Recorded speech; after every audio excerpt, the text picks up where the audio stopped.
You're now sitting at the Wavetable. Yo, welcome to episode, is this 6 or 7? Fuck, doesn't really matter. It's one of the two. Yeah. Welcome to episode 6 or 7 of the Wavetable. And today I'm joined by guest Lawrence Bernt. So you are all over the place in terms of creative stuff. You're a music producer, photographer, visual artist, and curator, and also a video editor. Am I missing anything? I mean, like, not really, but like, let's just scratch video editor off because I'm pretty shit at that. But and probably music as well. I just do music to just stay sane, to be honest. Like, it's just kind of like, oh, yeah, true. Okay, my fucking brain's not working today. Let's just jump and make some tunes. Fair enough. Fair enough. For the most part, the focus is like very photography, visual-esque focus. Cool. Yeah. I think it's definitely healthy to have like a range of hobbies though, because just being someone who mostly does music, I have those days where I kind of get in a rut and I'm not really feeling it. And then every now and then I'll just like do some drawing or something. And one of the drawings I did a couple months ago actually turned into the album art for my EP that's coming out in like a week. I just did a draft and I sent it off to someone, paid like $60, and yeah, pretty cool. Dude, that's sick. Yeah, like I find that like when you kind of go down the path of these like self endeavors, you really do come across like these like self-engineered gems, so to speak. Like you really kind of just create a direction for yourself in terms of look and brand, depending on what you really want to do with it. But yeah. So you must have like quite a wealth of knowledge. Like, I mean, I know you don't consider yourself to be a great video editor or music producer, but the music I heard you playing through Discord the other night, it was definitely still of good quality. So you must have gathered some good thoughts across the whole board. I've been lucky enough to have lived with Melbourne producer Scribe for a few months of my life, and obviously I've been his best friend since I was like 7 or 8 years old. So I've known him for a while and been able to watch his progression through music. And basically, I've been just lucky enough to be taught by him in a way, just kind of watching over his shoulder. And yeah, it's just that's kind of done really like wonders, really, for just learning music. And it's given me a greater appreciation for all of it. Like, once again, I'm still really stressing. I do dabble. It's nothing like super amazing, but I do like a good beat, a good groove, a bit of funk, bit of slap and percussion. Always fun. So the main reason I wanted to bring you on here today is because I've seen your work with Drea and Space Prince. And I'm assuming you've worked with some other local artists on their visual branding as well. How did you first get into helping artists with their visual brand? That is a story in itself. Actually, it all started with Scribe. I remember when the first time I had an inkling of an idea to like, okay, let's create like, let's create something that you can be known by. And I remember it happened ages ago. And this is like, I'm not sure if Scribe will give me the clap for this, but when we first started like, postulating ideas and directions as to where we can go with, his brand, we at the time we're trying to start like a clothing label called the Eighth Wonder Collective. And, it was pretty sick, but it kind of flopped like a fish because just life gets in the way, unfortunately, and I don't think we just had the time. It just wasn't the right time. But the really good thing that came out of it was we created this character called Cecil, and Cecil wears a gas mask, and it just so happens that this gas mask was painted gold by one of my mates, Kyle. Also, I'm going to plug him real quick. Mad Inspiration, K.VLE on Insta. My God, he is fucking good. But yeah, he painted this gas mask gold, and then we're going to use that as like this persona for the clothing brand. But because it fell through, like Scribe was basically like, hey, why don't I wear that? Why not? And from there, it kind of it kind of snowballed really, like, you know, being able to capture his brand and develop it from like not knowing a thing myself, and him also thinking, okay, where am I going to take this? And hence why we have the Masked Man Subscribe, terrorizing us with his sick tunes. But yeah, no, it's kind of developed from that point of like really enjoying being able to create like almost a narrative around like a look and an idea, and then transform that into a visual representation of like their music, their brand, the feeling they want to convey, and just expanding on that has been very much a learning experience for myself, but also it's granted more context to help others in the development of their brand. And I think in general, like, to enjoy music more, visual context is a really great thing to add on to it, because you see a lot of producers out there just wearing a black t-shirt, a black cap. You know, I mean, I'm guilty of this myself. Yeah. And they're just like, yo, I make sick tunes, listen to them. But like, yeah, if someone's like wearing a gas mask and their whole aesthetic is based around that, and then their tunes are just like brutal, and it just adds a whole nother level to it. Yeah, it's almost as important as the music itself in some regards. Good music always speaks for itself, but when you have that little cherry on top, that visual representation of like, let's take AT or AT Aliens, or fucking however you want to say it. Take them for example. They have this incredible balance of both comedy and this really serious energy, so to speak, behind what they do. It's all kind of like spooky, but then they also do like these like sketches, is like, you know, draw the last thing you ate, and it's just them on a couch, and it's just them drawing like a butt. But basically, like that kind of brand has kind of very much taken its own path, so to speak, in the way that you look at AT Alliance, these guys with like silver masks, red glowing eyes. It's like it's like a distorted meme in a way, but you know it's them. You know what that stands for, and it's obvious straight from the get-go. AT Alliance, sick. And if you don't know them, suss them out. They're so cool. So memorable for sure. Yeah.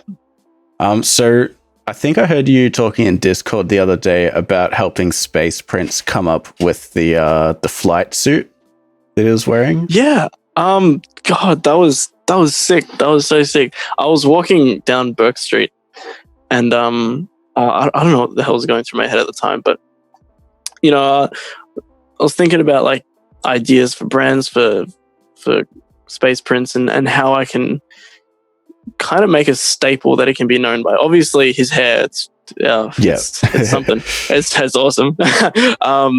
Once again, as Drea said, you know, you see him, you get attracted by the hair, then you fucking leave loving bass music. But I wanted to expand on that staple. And you know, the red flight suit, it's from this shop called Bravo One, and I found it. I'm like, oh my god, this is something. What do you think of this? And I just got a big fat yes, tick, do it, buy it, chop. And from there I kind of progressed into you know, seeing how I can implement that in imagery and how I can develop a narrative around that. And yeah, I don't know, that was such a rewarding experience. Like, as a creator, helping other creatives, I think it's quite important to be able to entertain the ideas and the thoughts and try and order them in a visual way for someone, and effectively that appropriated itself into that flight suit just being on the forefront of my memory, and just being like, yes, we have to do this. So yeah, that, like, I think I said it on the Drea episode, but yeah, that flight suit was just what made me think like, this guy is fucking legit, you know, this guy is like at a professional level. It's fucking sick. See, a lot of the time, look is such an important role that, like, when it plays in creating a sense of like, okay, this guy knows his shit. I should listen to him. It gives more of an interest and more of a reason for you to stay. Yeah. I think that's very important. Yeah.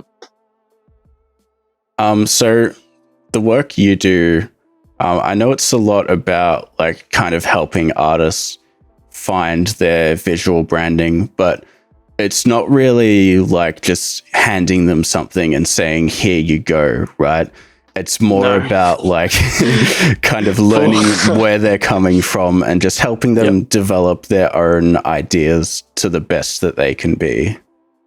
Yeah, so my role effectively in the grand scheme of things, I don't really do much in the sense of I don't come up with the ideas. I do in a sense, but when I approach an artist or an artist approaches me and they say, hey, I got this idea, what can I do with it? And I'll take the example of Drea, as he probably said in that pod. He started off as White Crow, and as time progressed, he realized he was outgrowing that kind of title. He was just a DJ, and he emerged into this more refined state of now that we know Drea. But that was planned like months and months and months in advance. Yeah. Of just sketching, storyboarding. I remember the first thing you sent me was like this symbol. It looked like two Ds, one facing forward, one facing back, and like this. It looked like bags, as you can see under my eyes. And FYI, I'm running on like 0 sleep, so this is fucking wild. So it had this idea, and I'm like, okay, cool. And in my head, I thought, nah. Like, but that kind of inkling of mood, it's very much for Drea about feeling, about mood, about creating a vibe. And kind of wrapping you up in that vibe and taking you away from wherever you may be. And I wanted to reflect that in both like the visual branding, and of course he reflects that in his music. So when I approached the Drea brand, I approached it from a place of, okay, how would I see the world through tired eyes? How would I see the world from the point of something that's dreary, that reflects that kind of look? And the first thing that came to mind was fog in a forest. And I think one of our friends, his name's Tom, but goes under the name Tom the Freak, mad producer. And he came up with this idea of like mirroring this image of trees, and like you don't notice it at the start, but when you look at it, like, oh yeah, there's the trees going this way, cool.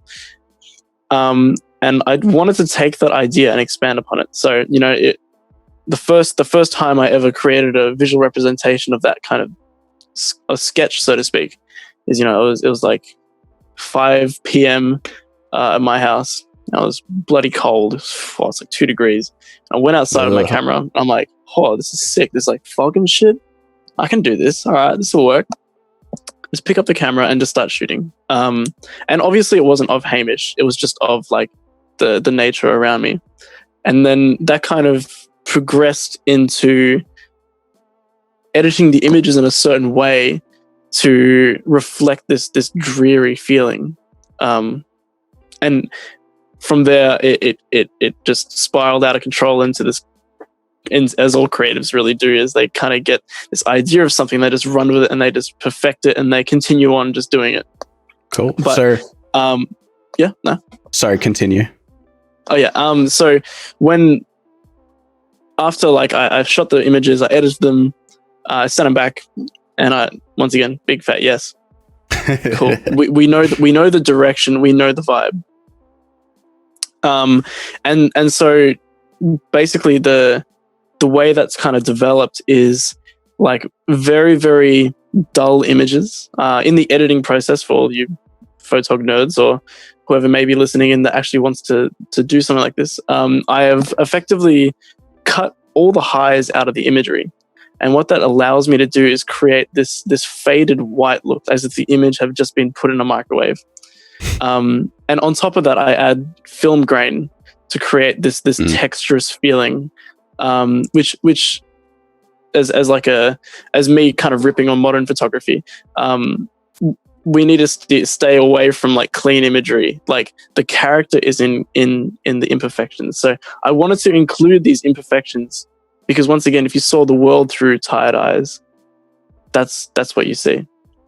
And so we kind of evolved into what we have now. But now we're realizing, okay, monochrome imagery, fantastic. However, for the music and the marketing direction, we can't stick with this. We need to diversify and give more avenues to appeal to a wider audience. So we brainstormed that, and we're still actually in the process of brainstorming that. But we've established a color palette that we're going to go with. And I'm very excited to see, once again, where this goes in the creative spiral that'll become, let's be honest. Yeah. Hell yeah.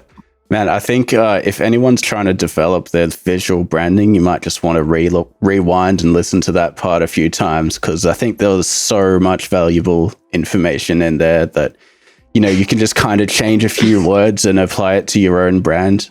Like seeing the world through tired eyes, just take what you're going for. Like, say robots, what would it be like seeing the world in robot eyes or something like that, Absolutely. Well, that's the thing with sorry to cut you off, but just to elaborate further, every music producer is absolutely unique in their own way.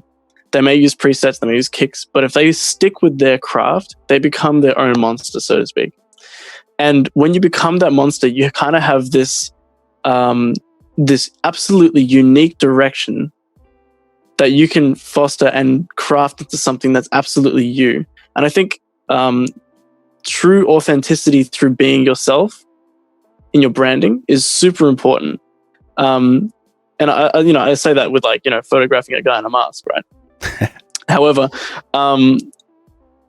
that kind of expression of self in which Scribe is just to really craft that sense of like, yo, this guy's a badass. Yeah. And that feeling is well encapsulated. It's a mix of fear and admiration. It's just like, do I follow this guy or do I fucking run? Like, and that's not to reflect in his personality in any way, but that's just kind of how the brand has evolved and how he has evolved as a person. As Mitch is a very strong guy. He's like emotionally very rock steady, and that's kind of fostered in like how grounding the imagery is. So just to summarize on all that, be as authentic to you as possible. That is the number one thing. You can tell when you're being false or if you're trying to be something you're not from a mile away. And it does take doing that to find out what is right, what is wrong. That's why people rebrand. That's why all these things happen, because of people figuring out, this is not me. I want to do this instead. Yeah. And it's also just harder to do things when you're not being yourself. Like you'll see a trend, you'll try to hop on it, and it's like, oh man, I just can't be fucked doing this anymore. It's not me. Like, fuck it. Yeah. You will always come to a point where you'll outgrow what has previously been there. Yeah. And in the context of branding, I think embracing growth is the most important thing, because once you do that, you'll gain more and more clear direction as to, how you want to be seen.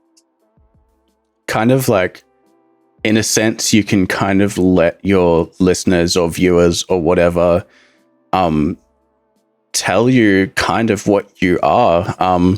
It might sound weird, but if you just, everything that you create, if you just put it out there, you'll get some feedback that kind of tells you which direction is the best one to go in. And if everything you're putting out is you, and then you're just choosing to go with the things that people like the most, then that's still you. It's just the part of you that people like the most. If you curate that part of you and develop that, it still meets that authentic self principle. of which, you know, the more you do it, obviously the better you become. That's all facets of life, but especially in branding, that is very, very important. So would you say there's any like recurring mistakes that you see people making in regards to their visual branding? I know I mentioned probably a few big ones earlier, but go ahead and elaborate on some of those. Okay, so if you're going to establish a brand, you want to use gig photography on your Instagram, not as a cover photo. And this isn't a rip on anyone specifically, but like I see it when I go into like SoundCloud, and I'm not going to name and shame today, don't worry. I go into SoundCloud, you know, sick artist. Like there's this D&B artist that I love, but all of his branding is just scuffed, and like his production is top notch, but the visual element is not there, and it makes me think, oh nah, this guy is just he's just doing it for the lols.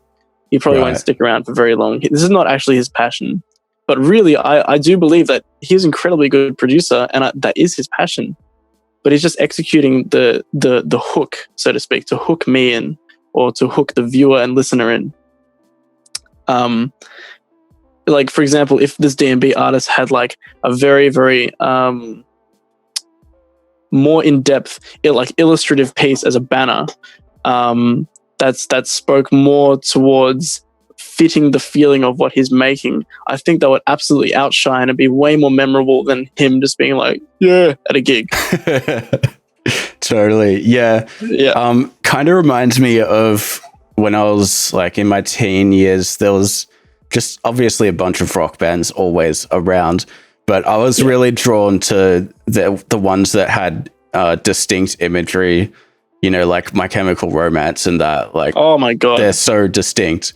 And then you look at other bands and they just look like a bunch of dads just jamming out on a Sunday afternoon or some shit. And it's like, okay, why am I going to care about these guys that just look like regular people over these guys who are all dressed up like full makeup, fucking extreme hairdos and shit? Like, people say that you shouldn't put artists on a pedestal, but to kind of stand out and be unique, you kind of need to go with that vibe.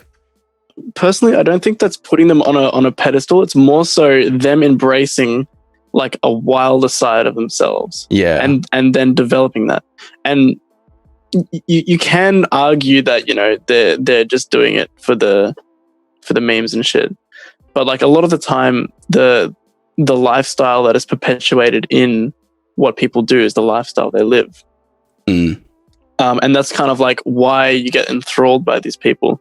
It's like, you know, in great movies and stuff, I believe that people want to be appalled by like villains, because if you're appalled by a villain, you have like an emotive response and you remember. And if you have an emotive response to, I don't know, Ozzy Osbourne biting the head off a fucking bat on stage, what a mad dog. You know, that's so memorable. Yeah, how can you forget that? Oh man, that's I forgot about that. Jesus. Yeah, right. Not to mention the Marilyn Manson thing. I mean, I'm pretty sure that was a rumor, and I probably shouldn't say it, but anyway. So, do you have any? Sorry, go ahead. I was going to say any publicity is good publicity. True. Well, unless you're Mint Boy. Maybe, yeah. And all the other ones that have been popping up recently. Fucking hell. So for the artists out there who are kind of trying to get their visual branding on point, but maybe they don't have a friend like you, or they don't have funds to hire someone, do you think they should go down like the self-learning route, or is there any tips that you want to give them? Yeah, do it. I don't care. No excuses. Do it. Totally. I say that from a place of, if you think about it, that's great. I can think about things too. But if you do it, something happens. It may not be what you want. It may not be in the same hemisphere, universe, or fucking plane of existence, but it's something. It's progression.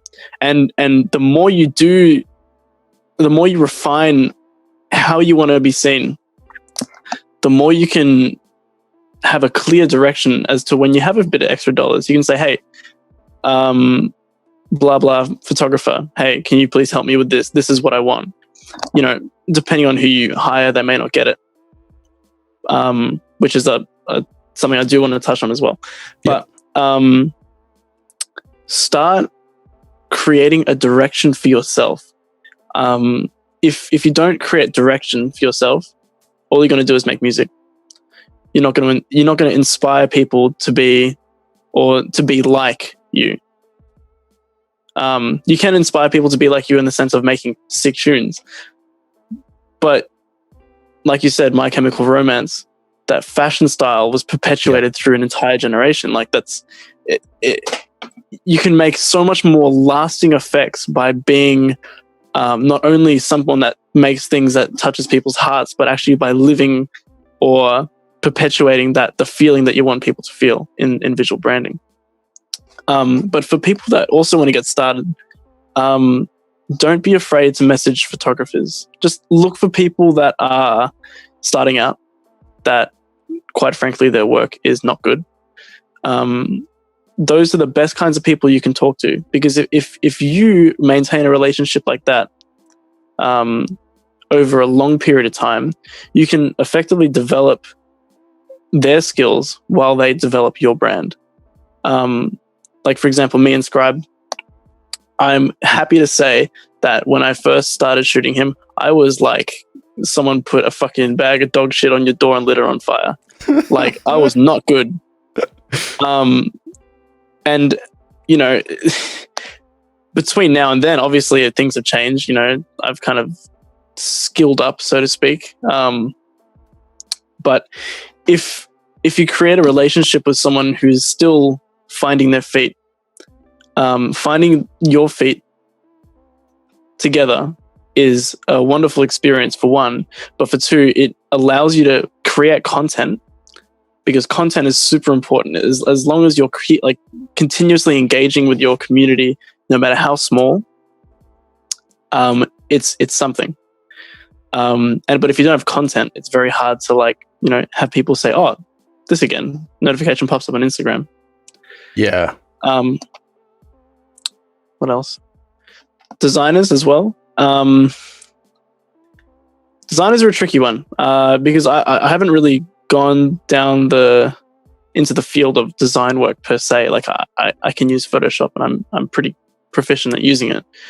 But in terms of knowing designers, I only really know photography. Like that's kind of been the 10-year long project really. So yeah, I think for designers though, if you're going to approach one, approach a good one, approach a very good one, and have some money as well. I don't care if it takes you months to save it up. It's really, really worth investing in yourself. Yeah. Nothing is more important really in all facets of life, but especially if you're wanting to make a lasting impact on someone, having good artwork or good PR, so to speak, through memorable artwork is it's huge. It's huge. Yeah. The next time you go to spend like $600 on an Xbox or something, piss it off. Shit off. Yeah. And to circle back to what you said about like something, like just having something, even if it's not exactly what you wanted, like, yeah, just something is better than nothing always. Yep. And yeah, if you do something, it's better than the nothing you had yesterday. And then if you do another something tomorrow, it's better than the something you had yesterday, and so on and so forth. Even if it is when you wake up, you write down 3 words. If you write down 3 words every day of the year, that's a lot of words. True. And if those 3 words relate into how you want to be portrayed, you'll have a very clear, concise idea as to exactly how you want to be seen and how you want your brand to feel by the end of the year. And then with those magnitude of words, you can approach someone like me, someone who does visual design, someone who curates your ideas into a tangible something. And when you have that direction, you can then build on it. You can then morph it into more of a professional or something that reflects you better, versus, not writing anything at all and just thinking about it. Cool. And just to follow up on that as well, that's only if you write 3 words. What if every day you go out of your way to refine mood boards, collect imagery that inspires you, collect imagery which elements, very specific elements, inspire you? Because I think narrowing down specifics is very important when it comes to creating a lasting visual impact. People seriously underestimate how much visuals can influence music as well. Like, I've taken on the 30-day challenge thing that Hamish or Drea was talking about. And like every day I just like Google an image and just take inspiration from that. And it makes creating music so much easier. So it works both ways, Yep. I remember when we did our little getaway prod challenge before all this Rona stuff started, coming and clapping my cheeks. We all banded up and just gave each other prod challenges every day. Like, one would just be like, I don't know, make tunes out of these samples, or make tunes out of like an image inspiration. We'd all give each other an image, and you have to make something that fits the feeling of that. Yeah. Which is a really, really wonderful practice in the sense of like, if you're stuck for ideas about your brand, if you write these 3 words for a whole year, send that to an artist, make your song around an image that they can create for you with your ideas. Yeah. There are an infinite amount of possibilities on which you can kind of use visual imagery and branding, really, to kind of inspire you. Cool. So that kind of concludes my questions here. I think there was a couple more things you wanted to touch on, yeah? There were a few things. So, once again, I spend as a creator or visual designer, I furiously collect images, like whether they're just, I don't know, photos of architecture or something. I have like hundreds of mood boards for different things. One for Hamish, one for Mitch, one for Corbin. I should probably use their producer names. Hey, one for Scribe, one for Drea, one for Space Prince, one for Manifex, one for portrait photography, one for landscape, one for design work, one for typography. Jesus. The list goes on. And what I do is I collect innumerable amount of images, hundreds in each. And the moment that someone says, hey, what do you think of this? I can just go to a board. I can take a few images from it that kind of match the elements which they describe. And I say, what do you think of these elements? I'm not going to replicate these images, but what do you think of these elements? And what do you think about working them into more of a clear, concise direction for, like, say, your brand, or say a photography session or whatever. And I think if you're wanting to refine your visual brand, collecting imagery that inspires you is super, super important, because you always come back to it, even if it isn't for your brand. Just to use it as a point of reference for inspiration is still a very valuable thing. I've been starting to do that recently, and it's definitely helped with the music creation process, but also I know next time I need like an album cover or something, I can just be like, yo, these are the images that inspired this song. Can you do something that kind of, matches the vibe of these images? Yeah, exactly. And like it makes a world of difference, especially when approaching a designer. Sick. So is there anything else you want to touch on? Yeah, I mean, like the last thing I can really think of is when it comes to actually, producers and making music, making something, you really do music for yourself. At the end of the day, you do it because you love it, and you also do it because you hate it. I hate listening to your shit music. Let me make better music. Just kidding. Exactly. It sometimes be like that, honestly. You hear something and you're like, oh, that slaps. I want to make something like that. But through thick and thin, I believe that as much as critical comments are incredibly valuable and should always be sought after, whether it's feedback, whether it's, hey, I really think that this is sick. Why don't you try this to refine it? Through all of that, I think some of the most powerful words to inspire a producer or creatives in general is encouragement. I always reference the words of an author who speaks in the context of writing books. But as an author, as a creative, never underestimate the power of your encouragement.